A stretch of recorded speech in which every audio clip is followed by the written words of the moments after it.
It's Monday, and as always, it's time to make it metal with V and Metalhead Fred Bonanno. What's going on? Hey, that's me, Ivy. All righty, how's it going? I'm good. How are you? We know it's Monday Metal because Vince said it was. I got a shirt on that says it was. Says it is. I've got a drink coaster that says it is. Nice. So that means it's Monday Metal. We got a special one today, V. We've got a back scratcher that says it too. So we've got a special edition today. We've got the band on that's going to help us react to their video. The band is pronounced DAZR, as in laser DAZR. They're out of South Carolina. We got all four members of the band here. I was introduced to these guys via just accidentally seeing their video on YouTube, and just fell in love with their sound. It was awesome. It was old school metal, balls to the wall.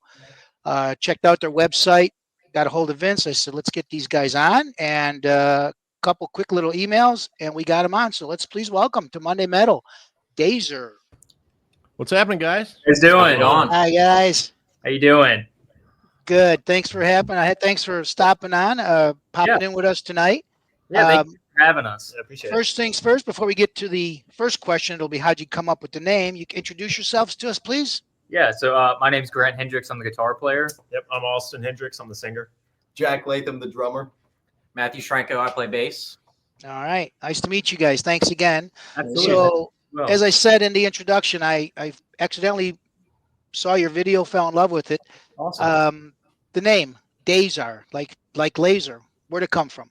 Yeah, so we had the band together for that beginning period at the time, and we were trying to think of a name, and I couldn't think of anything. I'm the one who put the band together. I started the band, and I was trying to think of a name, and everything I thought of either just sounded cheesy, or I was like, what the hell is that? Like, it doesn't even make any sense, which I guess DAZR doesn't make any sense either. But Austin and I were actually at a gas station, and we were actually talking about, what are we going to name? I was like, what are we going to name this band? I was like, it's got to be something cool, something like you don't really know what it is, like something where you heard the name, it's not like a coffee mug and you can picture a coffee mug, It's got some mystique. Yeah, something that's got some mystique to it. So I asked him, I was like, what are we going to name this thing? And he's like, dude, I don't know. And he's, we're at the gas pump, and he walks back to pump gas because I'm sitting in the passenger seat.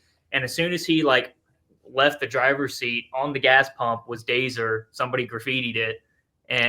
And with the, it was actually the same lettering, pretty similar. Of course, we had it redone, everything, but I stole it. I thought it sounded cool, and I looked it up, make sure it's not gang affiliated or anything. And then I was gonna say, that was the first thing I did. And I was like, no, that looks pretty cool. And I asked the guys, and we all liked it. So that's how we got that.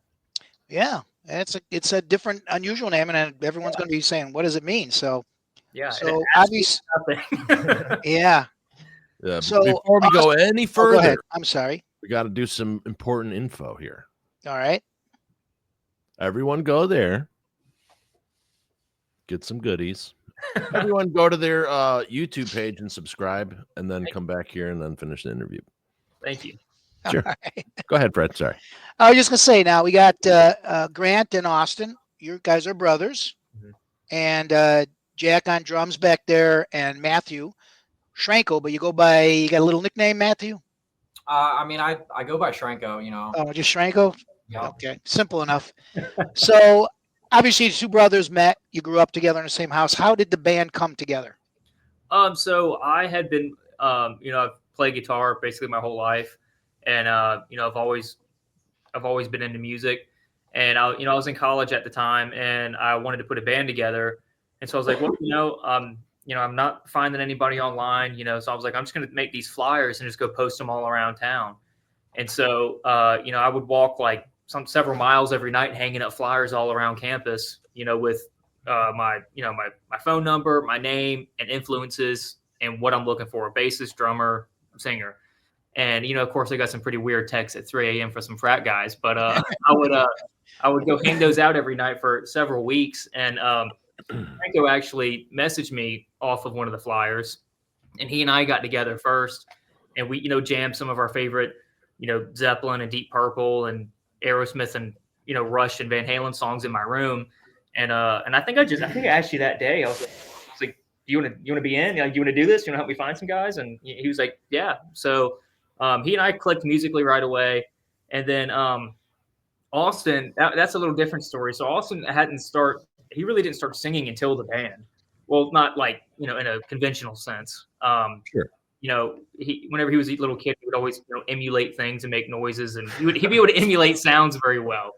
And and so Shrank and I, we auditioned a singer, and I was like, man, that's just not going to work. Like that, it just wasn't happening with that guy. We had one audition with him, and so I told Shrank, I was like, man, let me see if I can convince Austin to like give it a shot. And so I convinced Austin. I was like, man, I was like, here, I'll tell you what, man, we'll record a demo of you singing. I'll send it to Shranko. I won't tell him it's you, so there's no bias. So if he says, no, this guy blows, your feelings are hurt, nobody knows, and I'll never bring it up again, right? Right. So we recorded a demo of I think it was Too Young to Fall in Love by Motley Crue. Okay. I can see that. So Austin, he sang over that, and then I texted it to Shranko. I said, hey man, I was like, I think I found this guy, just give it a listen. Let me know what you think. And he texts me back and he goes, I don't know, man. I can't tell. And at first I'm freaking out. I'm like, oh shit, I just got Austin to do this. And now he's saying he doesn't know. And I was like, well, what do you mean? And he was like, well, I can't really hear him. And I was like, well, the vocals are pretty loud. Like I could hear him. And he was like, well, he's singing with the track. He's singing with the song. So I can't hear him. And I was like, no, it's a backing track. That's just his vocals on the track. That there is, Vince Neil isn't on the track. It was like, oh, like, yeah, who's that? And I was like, it's freaking Austin, which is funny because Austin used to help me hang flyer. He actually used to help both of us hang flyers, looking for people to find for his spot. So, nice. And then Jack and I have a mutual buddy. We actually found Jack through a Metallica tribute band. Okay. And so he was playing with them for a couple years. And then we stole him away from that, and so that's how we all met. Well, it's amazing how really when you look through like music history, how many proximity members have happened in huge bands. Yeah, like that person just happened to be there. Yeah, but still had talent, didn't know. Yeah, Yeah, that was one of the hardest things. That's how I became a singer. Yeah, really? Same kind of shit. Like, oh, can you? I guess I'm gonna sing. Yeah. Turns out Austin actually give it a shot. If I suck, I suck. Kind of lucked out there. So Austin, as you're going around the neighborhood putting up flyers of your brother asking for singers, are you sitting going, son of a bitch, you got one living next in the same house? No, so the very first time that I actually ever sang like a song or actually sang in front of somebody was in front of Grant and Shranko in Grant's room. And so, I was helping him, walk around, put flyers out just to, he's like, hey, you want to go? It was like 12 o'clock and I was like, sure, whatever, I'll go. I wasn't, thinking, hey, I'm going to try to help him find a singer or whatever.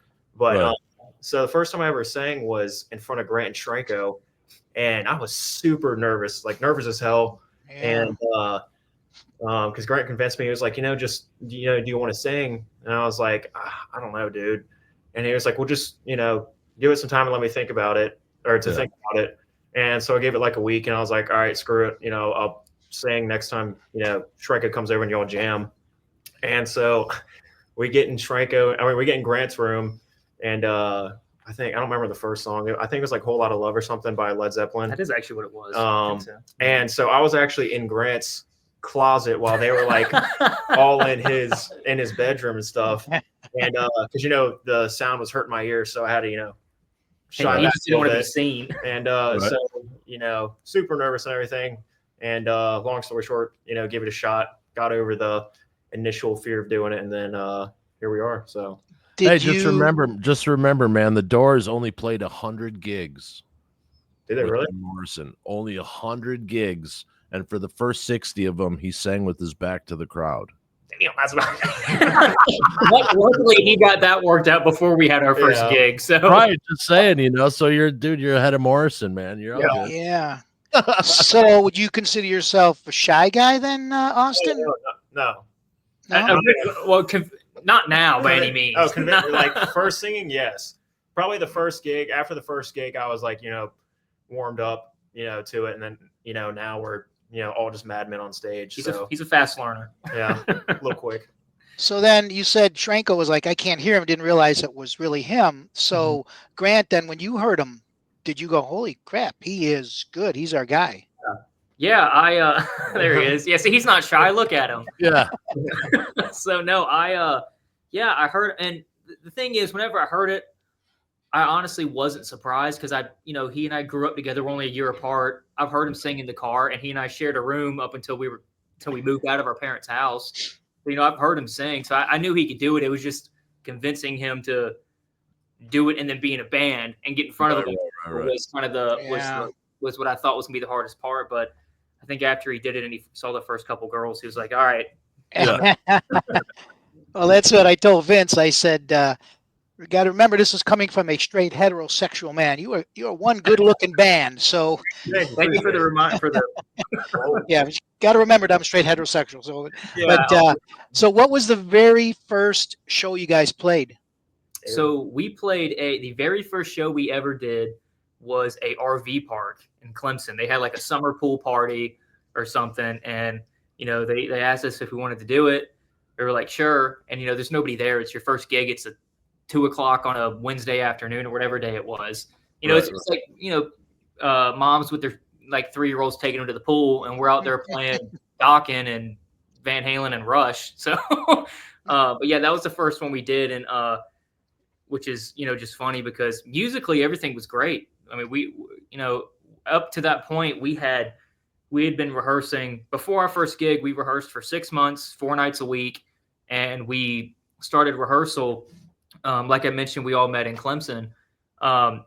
We would go basically sneak into the audio engineering room, and because they had a rehearsal space, and so technically, none of us are supposed to be in there because at the time, neither of us were students. He was the only student. So we were using his card to swipe to get in the building. So we could space. And we went in there. We would go in there at night because you'd have to reserve the room.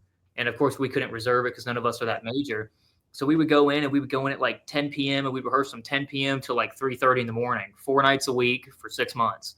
And then we'd, get home at 7 a.m. because we went to Waffle House for 2.5 hours after.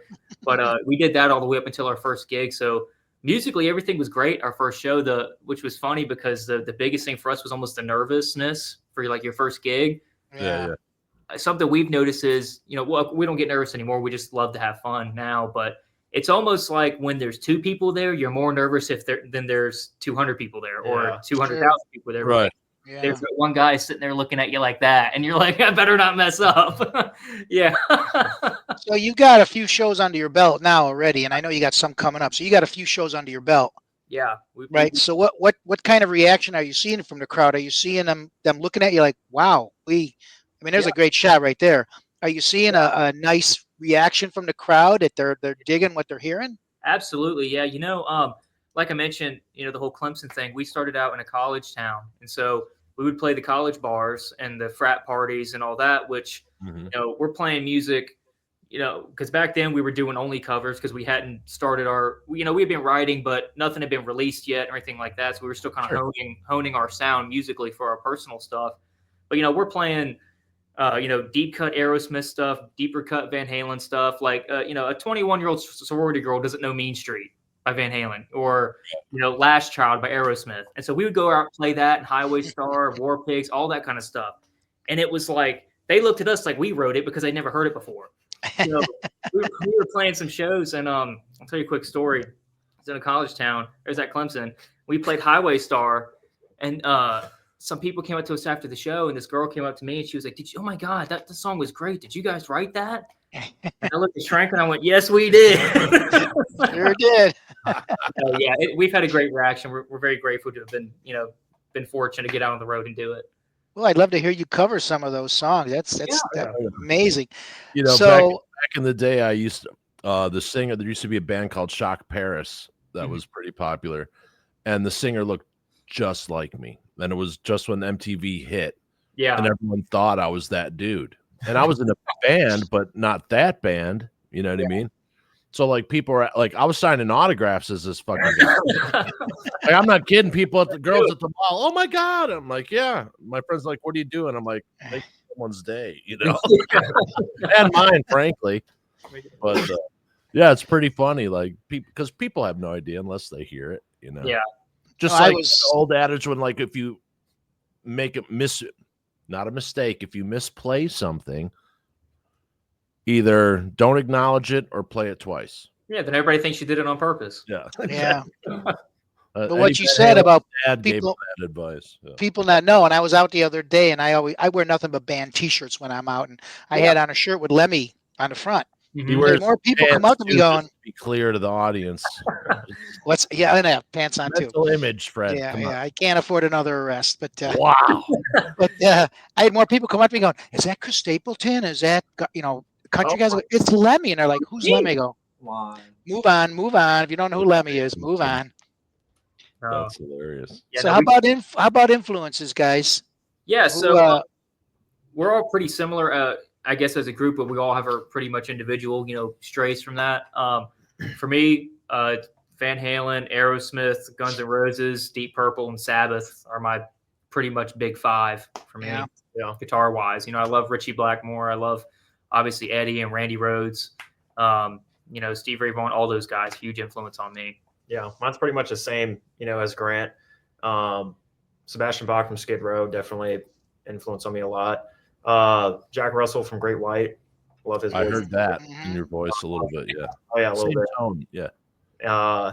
And then of course, like Aerosmith, Steven Tyler, and then David Lee Roth. His screams, not necessarily the other stuff, but He's my favorite entertainer of all time, dude. definitely is. Hands down, Yeah, yeah. definitely try to take from that as a performer, 100%.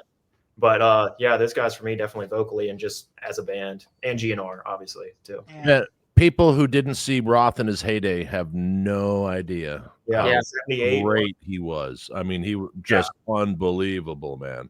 I mean, his vocals in 70, the first 3, 4, 5 albums live, those screams were, they're pretty crazy, and that's before, there's not a crap ton of delay piled all over that live like they do now, most people do now. That was just pretty much Mike and maybe 1 or 2 repeats if there's a delay.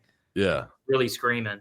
So And what's crazy about that is when Van Halen went into studio for the first album, the producer said, "I don't know about this singer." He goes, "I think I got somebody else that's better for it." And he had suggested Sammy Hagar. Yeah. And of course, Eddie goes, "No," he goes, "We got the guy. And yes, maybe he's not the greatest singer, but he's maybe one of the best, if not the best frontman ever." Yeah. definitely. And I was Yeah, fortunate enough to absolutely. see them several times with the 4 original members, and, Wow. and he put it all. So Jack back there, wait, raise your hand, Jack. How you How doing? about you? How about a drummer influence for you? I would say for my, top 5 bands, I would have to list it as Metallica, Sabbath, Iron Maiden, Gojira, and Led Zeppelin. Okay, I'm glad you mentioned Metallica. Why does Lars get so much grief? I don't know. In my opinion, I think his earlier days were a lot better, but as a showman, I think he's a phenomenal showman. Yeah. I love the early record sounds. I love the late record sounds. But yeah, I think Yeah, it's because he sticks his tongue out. I think he does get a lot of hate though. Yeah. I don't- I love Metallica. Great but- entertainer, He And is a then good- Jack Solid. back there. Hi, Jack. How about a bass influence for you, Jack? Oh, that's right. that's right. You got to run I'm sorry. That's I'm looking at the wrong. I'm sorry, Matthew. I'm sorry, Matthew. How's it going? How's it That's going? right.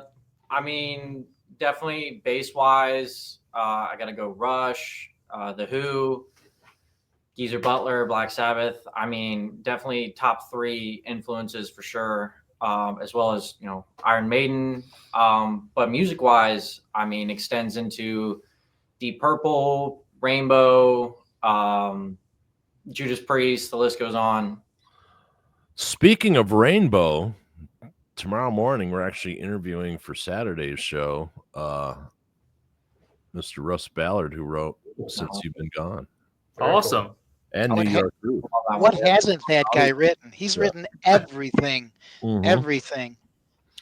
Yeah, it's really cool. I'm glad that you guys are. It seems like Deep Purple's the common Yeah. one, because I was talking to someone about this the other day. People give me shit for my Led Zeppelin.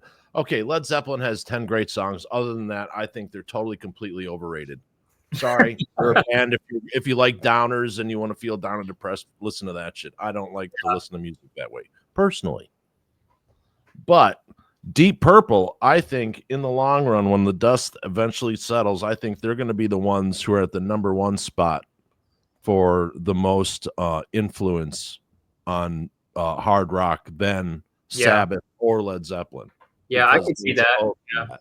Shranko's actually the one who got me, of course I'd heard Smoke on the Water and stuff before, and I'd heard Highway Star in passing and stuff, but Shranko's the one who really got me into, really deep into Deep Purple, and especially because, I love Van Halen, and one of Eddie's big influences was Ritchie Blackmore and Clapton. And so, Ritchie Blackmore is a phenomenal player. So, but, I guess to that point also, I guess that's for us musically, like influence wise, but I mean, I think we all pretty much listen to everything. I mean, other than, like rap and crap like that's out today. But sure.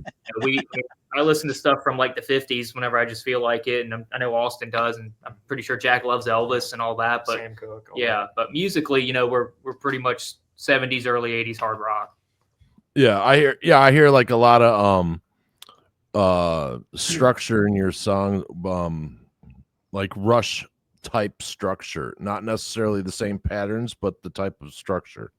Yeah, we try not to follow like a, you have to have intro, verse, chorus, solo or bridge, then chorus again. Because you could take a song like Hold the Line, which I'm sure we'll get to here in a bit. It doesn't really. Yes, there's verses and choruses, and there's a bridge and a solo, but there's two solos, and there's an outro that's totally different than the rest of the song, and an intro that never comes up again. So, but as long as it's kind of like Eddie's old saying, if it sounds right, it is right. You don't have to follow a structure. So if it sounds complete, and if the music alone moves you, then that's right, So we try to base our writing off of that.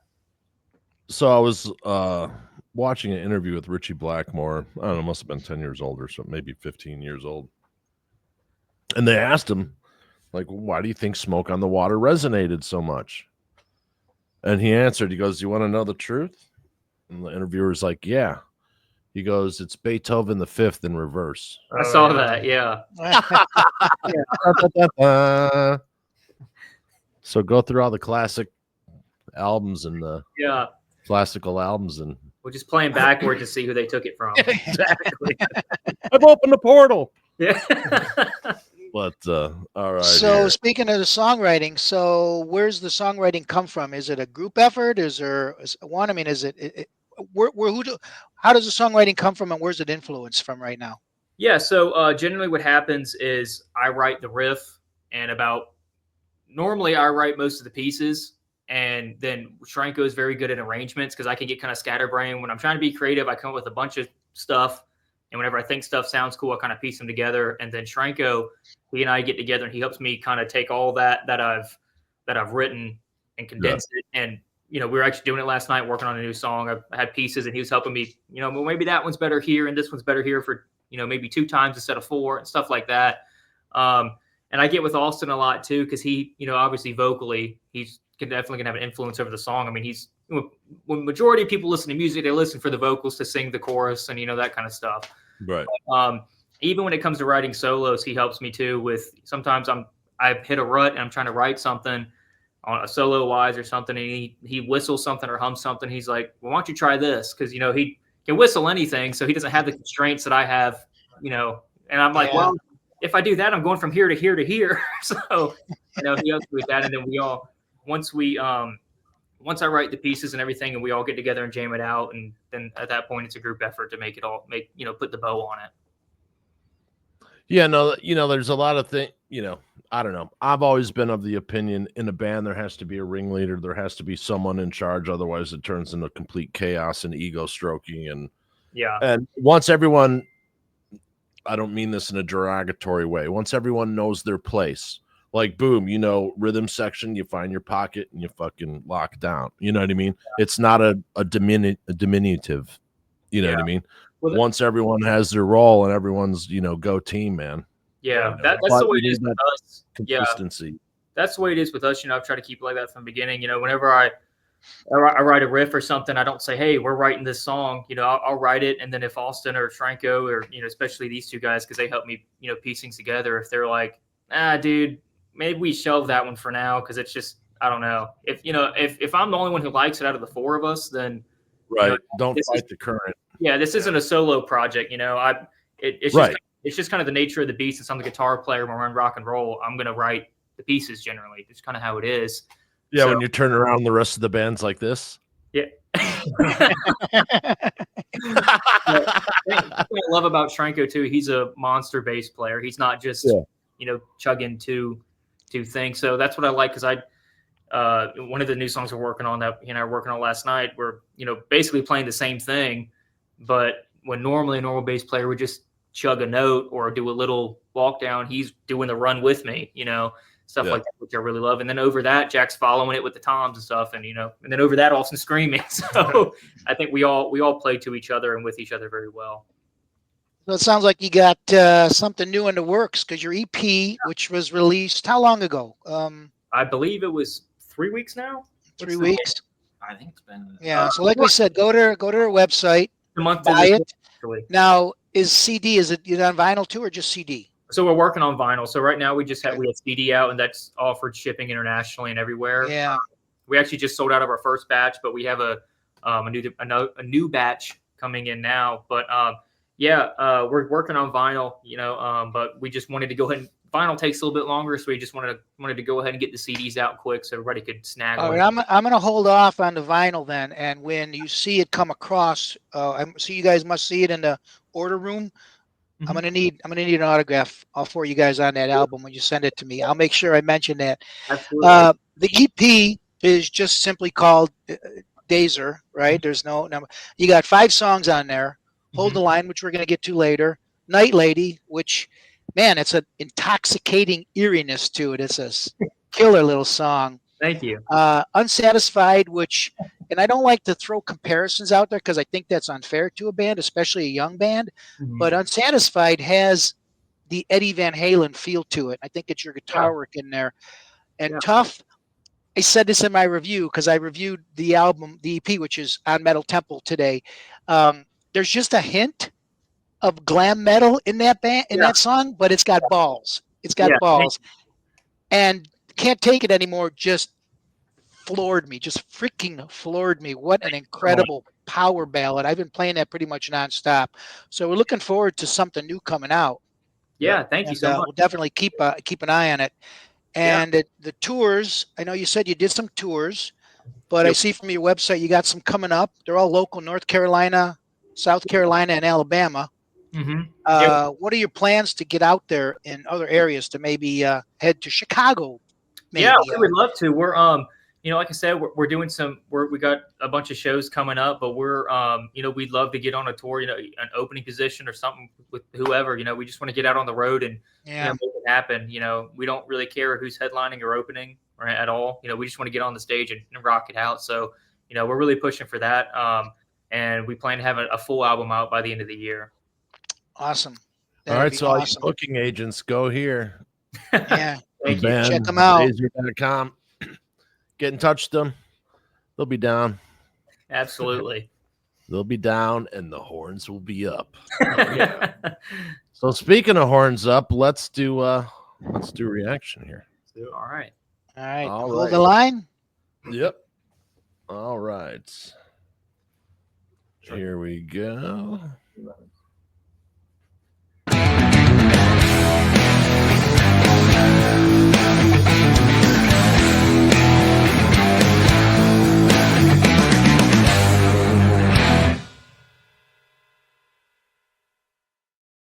What's happening, ladies and gentlemen? All between Fred, my brother. How you doing? And DAZR is here. Hello, DAZR. Their own music. How do you like that? Absolutely.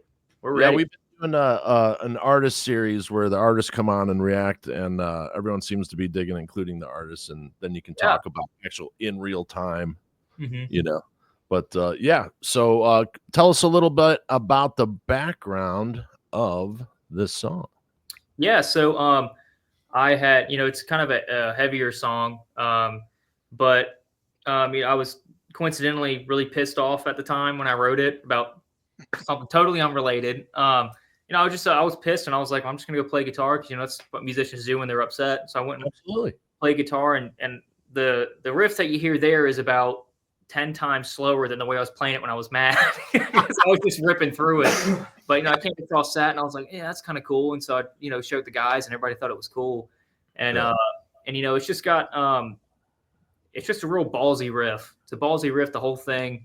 It's just, and I'm sure you can see by the video, I mean, it's just energy the whole time. And then I guess Austin can speak lyrically. Yeah, I mean, as far as lyrics behind it, the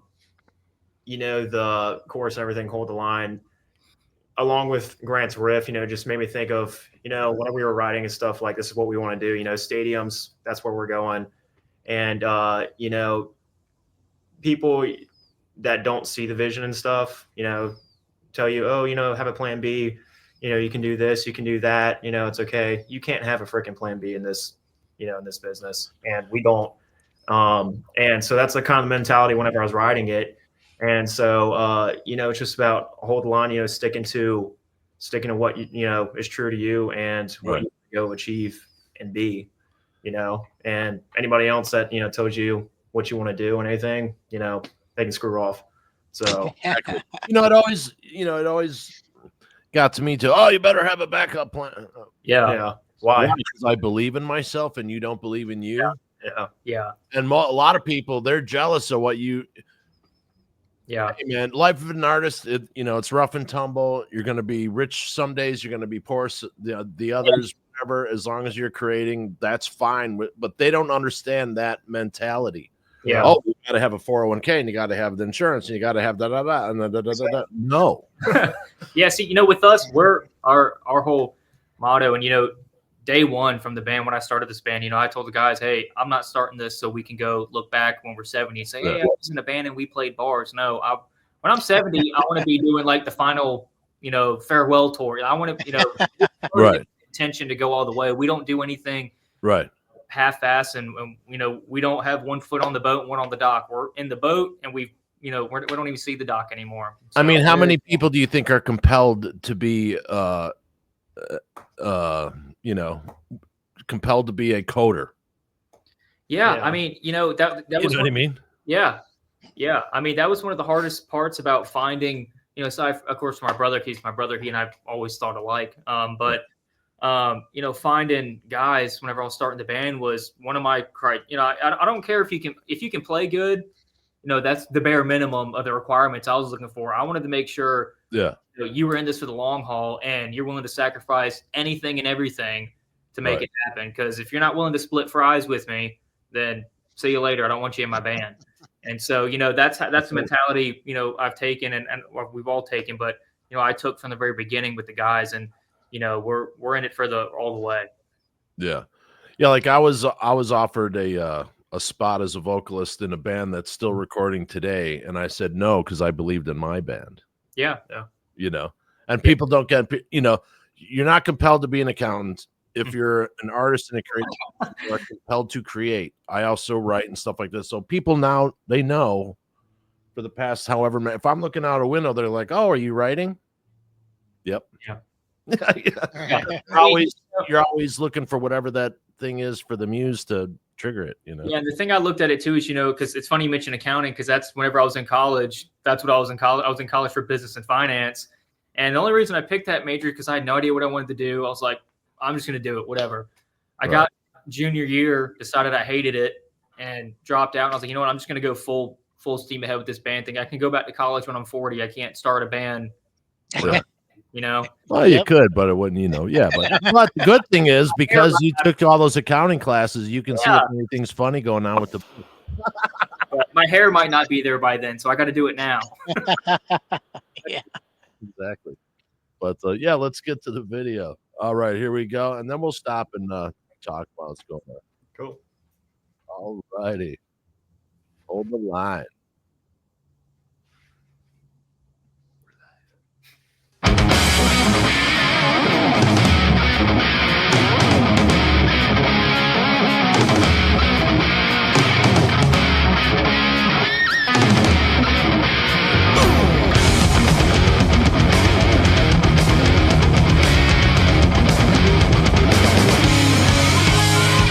Every single day I see the same old thing.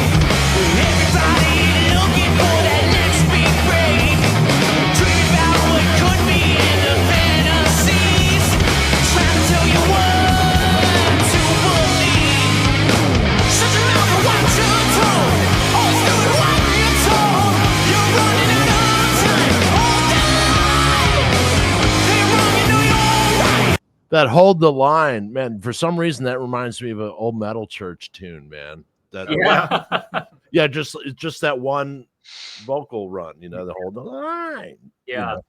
And digging the Rickenbacker for sure. Right on double bass Tama. How many toms you got there going on? 5 toms? I got 4 rack toms up top and then 16 and an 18 for floor toms.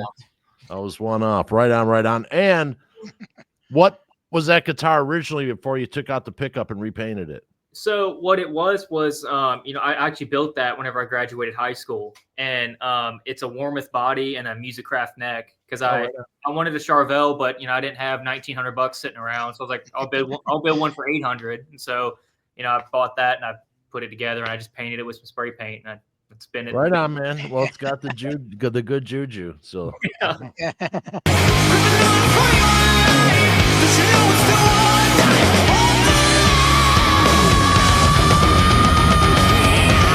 See, dude, you have like Jim Morrison. You have a Jim Morrison thing going. You also have like a little bit of Roth. Yeah, I mean, I got that resonates with people. You know what I mean? Yeah, I get stage cred. I got Sebastian Bach out of that. That just gave me that Sebastian Bach feel. Right on. Yeah, who knows when Sebastian will be back on this show.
Yeah, your weave in and out there is really cool with all you got going on, the bass going on into the solo, out of the screen.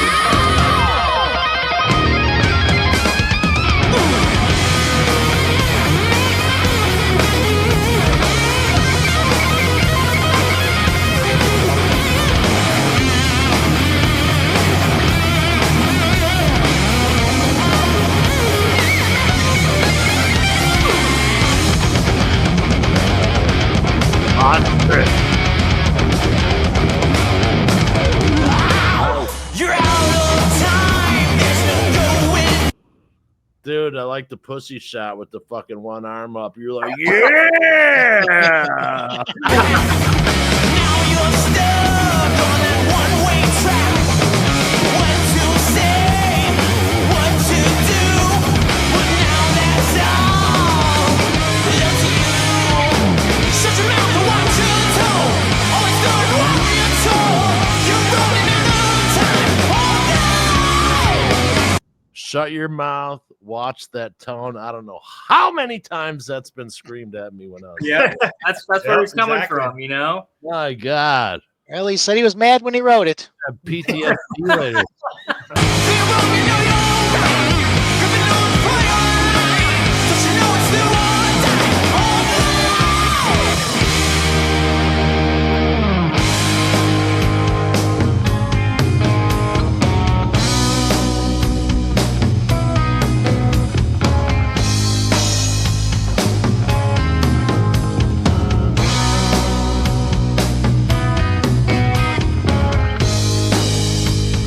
Hold on.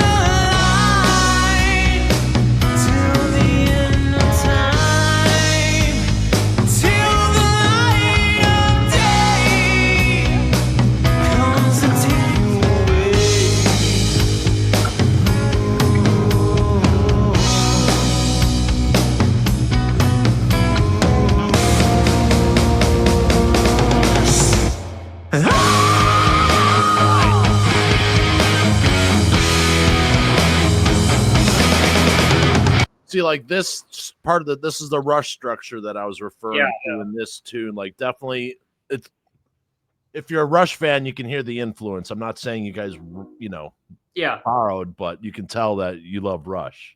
Yeah, we that's because I had that ending riff. I guess was playing right now. I had that written too, but if we had gone from that as much energy and aggression as there was in the rest of the song right to that, it wouldn't have hit. Because it kind of just would have it basically just would have sounded like we just switched to halftime. So I was like, well, I wrote a breakdown and kind of showed it out for a second, and then came back and punched you in the face. So it's kind of to your point. Absolutely.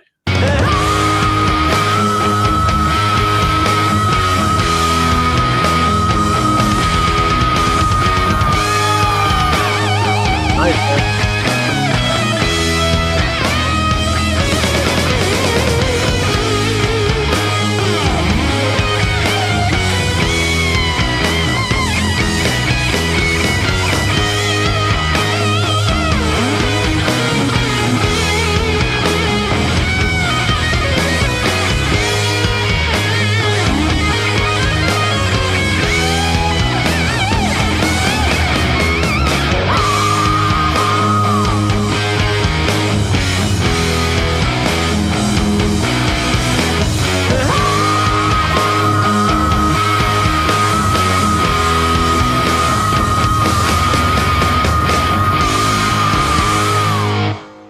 Nice, man.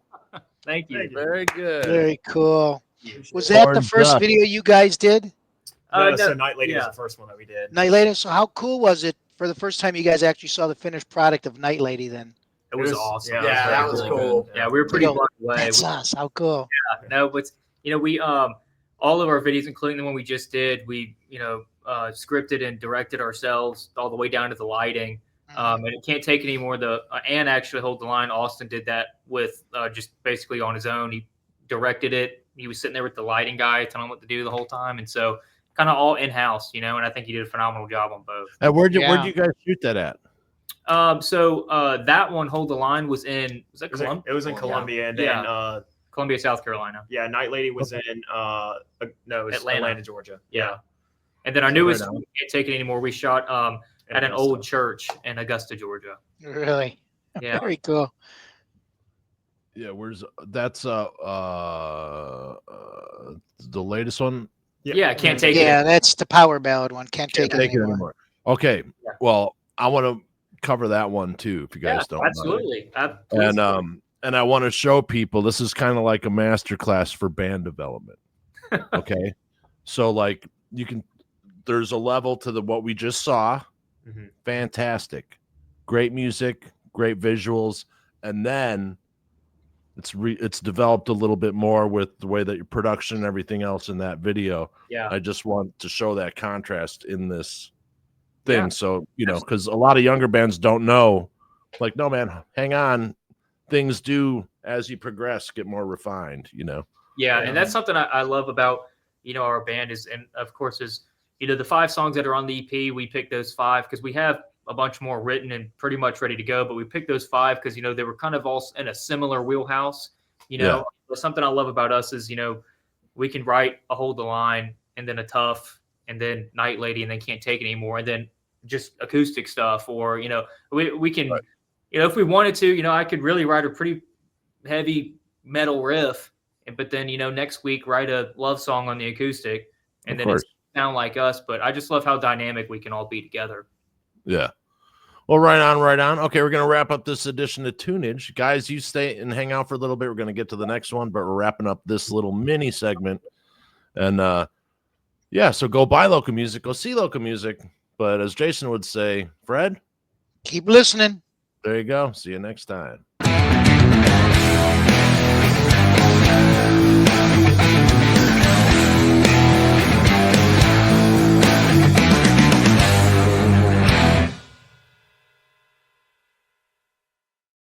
Yeah, why edit? That's and we're back. And we're back. Absolutely. Yeah, it really is the difference between one to the other, both being good, but within the realm of good.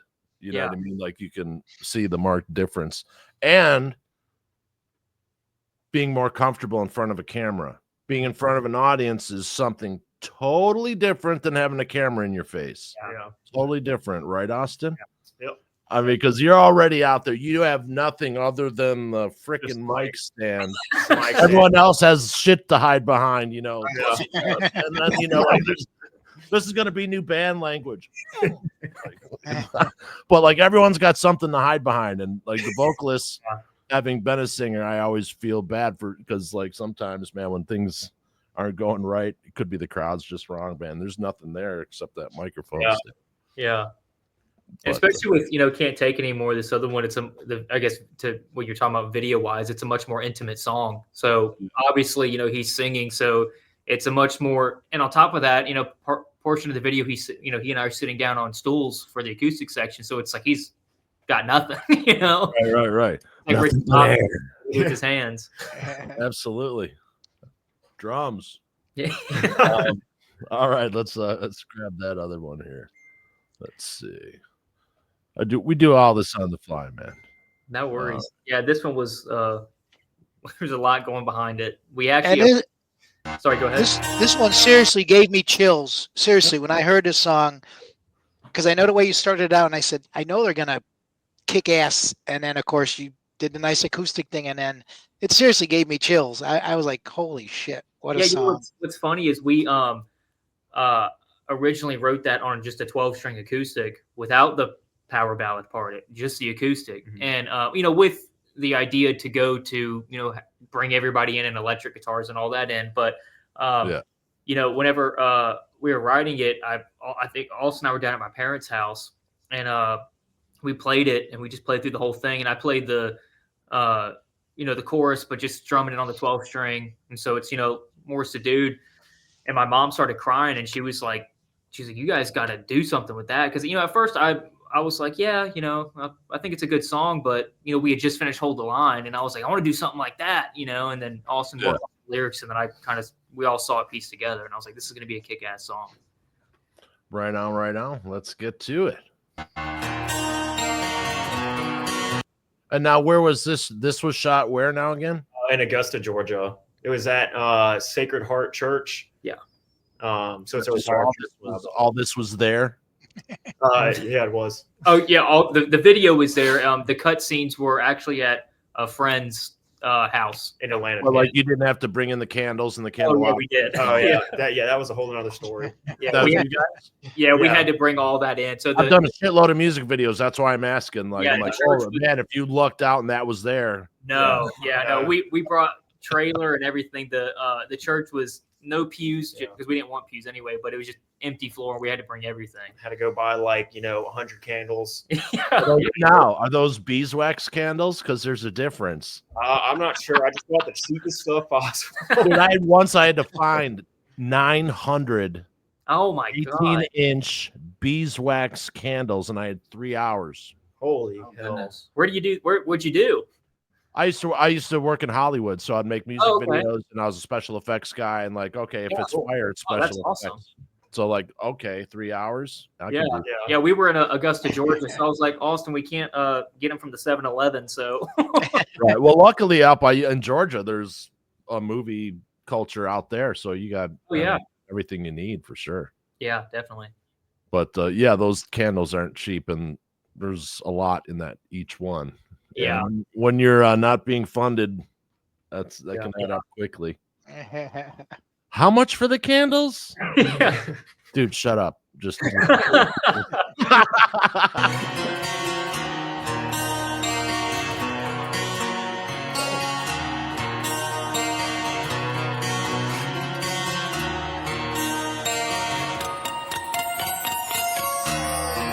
been alone since the dawn of time. I can't hide in all the lies. Ooh, I'm so alone.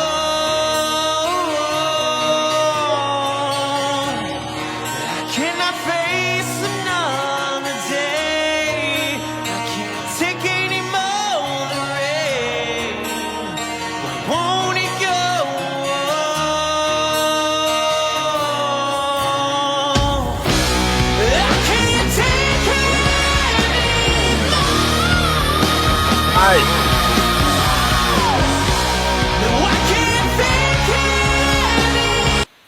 Just look at this stark difference between the last video and this one, the progression. Yeah, Well, it's there's definitely a one different vibe for sure. Unbelievable step.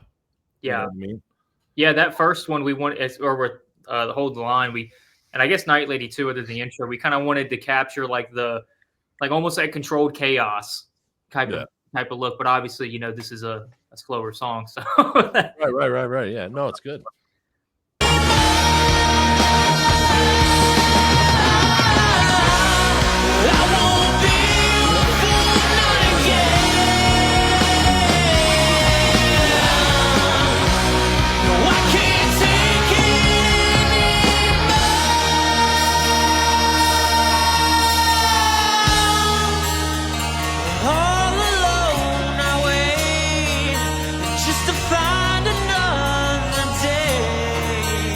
I'm hearing a little bit of Scorpions influence as well. Oh yeah, yeah, absolutely. Where we don't part. Here I am alone again. In my heart I can't stand. Ooh, the vein. I can't take it anymore. I can't fake it anymore.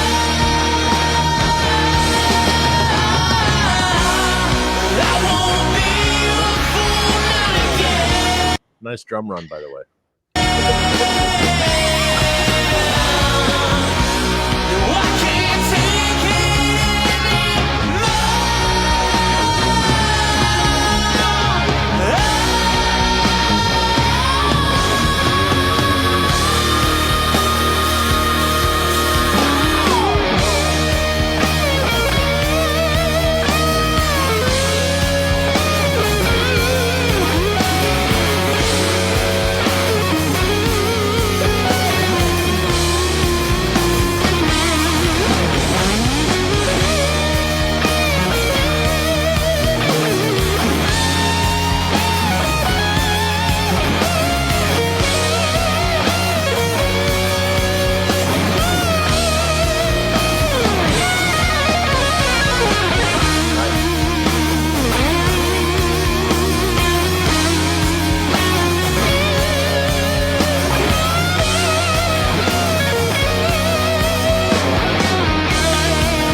Dude, thanks for letting a solo naturally happen and not injecting 6,000 unnecessary notes. Thank you.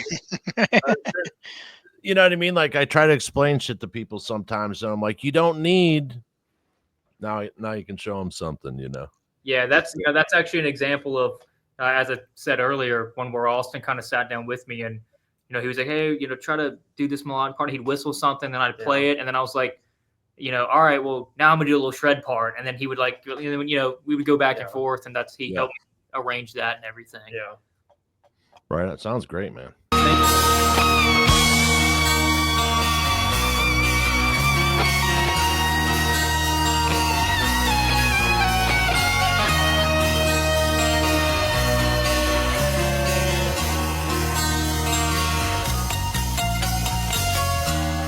Another day, another life. How could it be after all this time?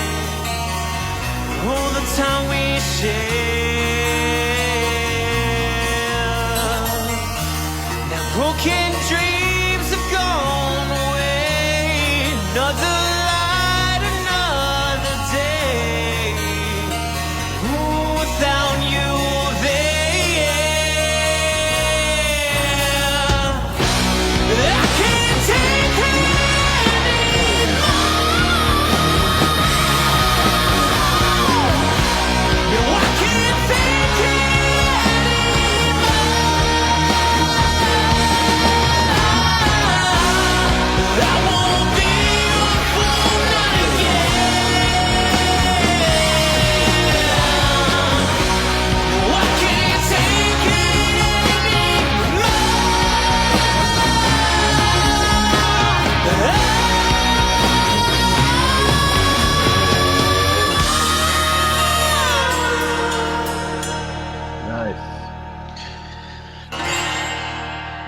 And shout out to the actresses in the video as well. Yeah, and I love how you guys had her in black and white interacting with the color. What a great setting for a video at church. Yeah. Man, unbelievable. Story. We actually had another church, and we were 6 days out from, or 6 or 7 days out from when we were supposed to go shoot. And we'd already confirmed a videographer, everybody, paid the people for the church. And then the city announced it condemned, and then they told us we can't go in. Yeah, because it was an abandoned church, and they were like, well, the ceiling's falling down, so you guys can't go in. And I'm like, look, lady, we got a video and a budget and time frame. I was like, I'll wear a hard hat in a video. I don't care. But you got 6 days, plenty of time. I was a long time to sweat. Yeah, I was on the phone with the city for days, and we looked out and found that place was ready. You want to do what? Yeah. boy, you want to do what?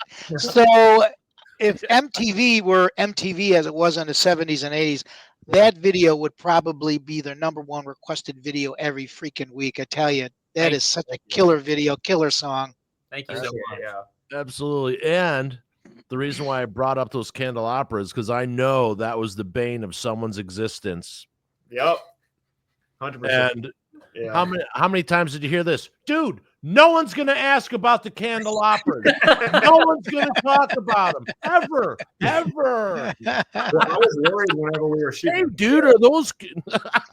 Yeah, I was worried whenever we were shooting the video, planning out how many we need to... It's always the weirdest thing. I was like, should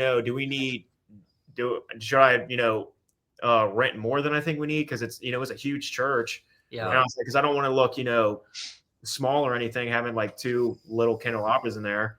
And so I ended up going, I think it was like 6 or something with that.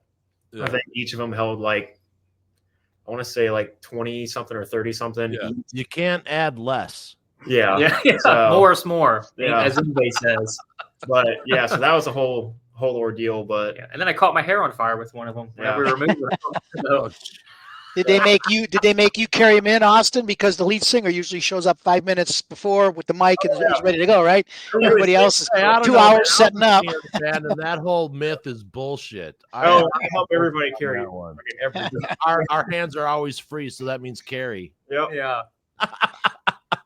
And before we let you go, I got to ask you one quick question on your website. And I've never seen a heavy metal band do this before, but you guys are selling coffee. Signature Rock Roast Revival. Yeah. What's with the coffee? What's going on with that? I like coffee, and I was like, hey, looks cool. We can make a cool logo out of it. We sell mugs, everything. So I was like, hey, I mean, got to pay the bills. Absolutely, man. It'll turn me into a coffee drinker. Yeah, very cool. Who doesn't love coffee? Yeah. And I love coffee so much, I'm out. Yeah. One thing I'll say about Can't Take It Anymore, that, I guess the recording process for that was kind of new for us because, I'm sure you guys can tell by all of our songs that we do everything pretty much live. Like, we all play together, even like Unsatisfied and Tough, Austin singing with us when we're recording the instruments. Yeah, live to tape. Yeah, so it's pretty much, a snapshot of us live because, we don't like the whole, you play first, then you play, then we'll all piece together, then you lose the whole. It's not organic. And so Jason, who couldn't make it tonight, it's his birthday actually. So Jason is enjoying some steak and some bourbon right now. But we met in college. And we were trained by Eddie Mashallo, won 5 Grammys with the Eagles as the recording engineer. So that's who we were trained. And he recorded I Will Always Love You by Whitney Houston, Black Sabbath Live, Judas Priest, like all these guys. And then I worked on the, film television side and then touring consulting. But to hear, like, I know we totally understand about booking the rooms and booking the sessions and like making sure, like, oh, you're not a student here. Like, actually, this is a funny story. We got kicked out of our rehearsal space whenever we were at Clemson. We got kicked out of the room we technically weren't supposed to be in, but we're paying tuition, so we should be able to go into whatever the hell room we want. Sure. But they sent us an email and told us that we're a rogue rock band has been taking over the audio engineering room. That's a great comic book intro. Exactly. So, all right. There was a band that Yeah. took Yeah, but no, we do everything old school too, and like especially that song vocally is a monster for Austin. No, And- I never understood why they went away. Cocaine is the reason why. yeah, But why everyone went away from recording in the same room? Everyone got that's what we do. I mean, I'm Shrenko and I and Jack are 5-10 feet from each other, and Austin's just through a Separated vocal door, booth, and yeah. we don't do any auto tune or anything. So Austin's singing every ounce of those notes. So yeah, I don't get the whole auto tune thing myself. yeah, I mean, you could listen to any old Stones record, and you can hear somebody's voice crack or a little flub. Oh, on yeah. his- But That was part of the magic, though. Yeah, exactly. That's the whole point. Just like in Black Dog, and it goes zing zing zing zing zing, hey mama, hey zing zing zing zing. Someone spilled coffee on the tape. I never knew that. That's why that happened. Oh, really? That's why. Oh, I Yes. thought you were joking. No, that's Wow. fucking totally. That's exactly why it's there. Yeah, I know that's why you're not supposed to have like any that drinks on any of the boards. Something like that happened in Aerosmith's "Sweet Emotion," right? the packet. Well, that. No, but- Yeah, it's a whistle broke or whatever. He dropped Yeah. the whistle or something. Yeah. yeah. Yeah, at the beginning All these little to things. Queensryche, the lady wore black with the whistle in the beginning. That was actually Jeff Tate in the studio whistling. He wasn't supposed to be. They picked it up and they go, "It sounds kind of cool. Let's leave it in there." So they left it in there. I remember one of the first things that I noticed on "Nobody's Fault" by Aerosmith, which is one of my favorite Aerosmith songs. You hear like the creaking of the studio door shut, and they left it in right before they started. I thought that was really cool. But Yeah, there's a lot of cool stuff like that. Like you can hear the drumsticks hitting the floor, or On Roxanne, I'm pretty sure someone fell on the keyboard, or yeah, his butt, his butt fell. Yeah, he fell back on the. That's hilarious. But that's what made that's what makes it unique. so many bands right now are all their mixes right here, and it's like a meatloaf thing of a blob that nothing's got its own space.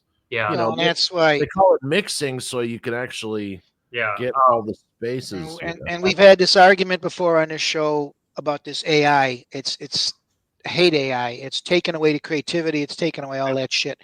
The best thing is like you four guys get in the studio and just do what you do best. All AI can do is do derivative work, and that means that's right. stealing. So yeah. And I'm a writer. Vince is a writer too, and I'm actually working on a story right now. And every once in a while, a thing will come up and go, "You want AI to finish it for me?" I go, "No, I don't fucking want them to finish it for me." They asked me, "Are you sure you want to use profanity?" Have you met me? Yeah. Of course. That stuff's great if you're trying to cheat on an exam, but if you're trying to write a song, Yeah. then no. Right. Are you sure you want to use that note? Yeah. That's the devil's card, son. Yeah, we in the studio we've had a hell of a time. Just and again, this is our first release as an EP, so it's a learning curve as well. Yeah. But especially that was one thing we liked. We found a studio where the engineer, he was old school, or he is old school. He's a really nice guy. Yeah. And he had all this old equipment. He had you go into the studio now, it's like, I'm like, do you guys have Eventide harmonizer? And they're like, well, we have the plug-in, and we have this plug-in, and this guy was like, no, I got the freaking unit. And then anyway, but he told us, he was like, and I asked him, I was like, hey, what are you okay with us using? Because I know a lot of this is vintage gear. And he was like, do whatever the hell you want, I don't care. So I was like, guys, this is the place. So I mean, he had old tape echoes. Like the Dead Daisies, they just recorded a blues album. They recorded it at Muscle Shoals. Yeah.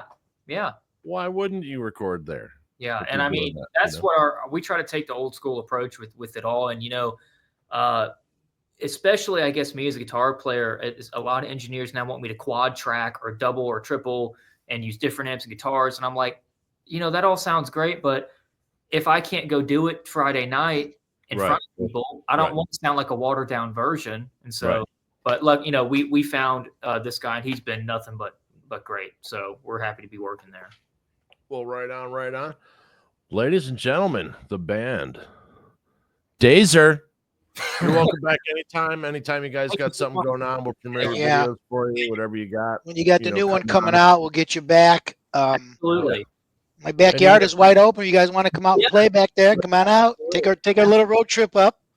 Yeah. So everyone follow this band. It's Yes. That's an order for Jason's birthday. Everyone follow this band. And definitely check out Metal Temple, which is www.metal-temple.com for my review. And I think you'll be very happy with the review because it's a kick-ass EP. Thank you Absolutely. so much. And as Fred always says, don't use smoke in the bathroom. And